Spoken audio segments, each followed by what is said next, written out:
Gangster তাদেরকে জায়গা করে দিয়েছিল, এটার হলো উদ্ঘাটন করতে হবে এই সরকারকে। তাহলে তারা কিশোরগঞ্জে চলে যেতে বাধ্য হবে।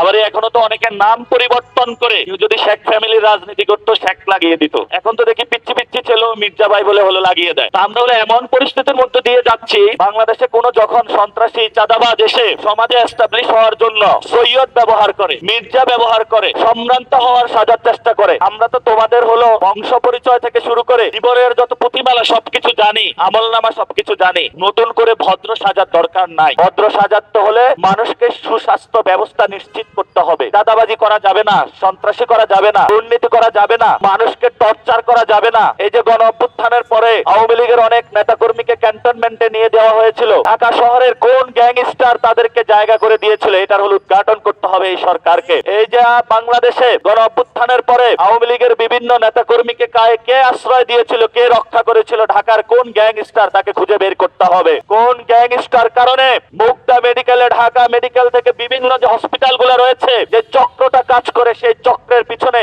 কারা কাজ করে তাদেরকে উদ্ঘাটন করতে হবে। মাছ বাজারে, সবজি বাজারে, অটোরিকশাওয়ালা থেকে পরিবহন খাতে কে চাঁদাবাজি করে তাদেরকে হলো উদ্ঘাটন করতে হবে। আমি ঢাকা ৮ আসনের অন্য যারা রয়েছে তাদেরকে বলবো, যারা পার্লামেন্ট ইলেকশন করতে যাচ্ছেন, যে আপনারা আসুন, সাহস থাকলে আমরা একটা ক্যাম্পেইন শুরু করি, রাস্তায় অলিগলিতে একসাথে চলি, চাঁদাবাজদের বিরুদ্ধে ক্যাম্পেইন শুরু করি, দেখি সাহস আছে কিনা আপনার। যদি বুক ভরা সাহস থাকে, সত্য এবং ন্যায়ের নিষ্ঠার জায়গা থাকে, তাহলে আসুন একসাথে সন্ত্রাস, চাঁদাবাজি, দুর্নীতির বিরুদ্ধে আমরা পথে পথে ক্যাম্পেইন শুরু করি। আমরা বাসায় বাসায় লিফলেট, দুর্নীতিকে না বলি, চাঁদাবাজকে না বলি, গণভোটে হ্যাঁ বলি, গণতন্ত্রকে হ্যাঁ বলি।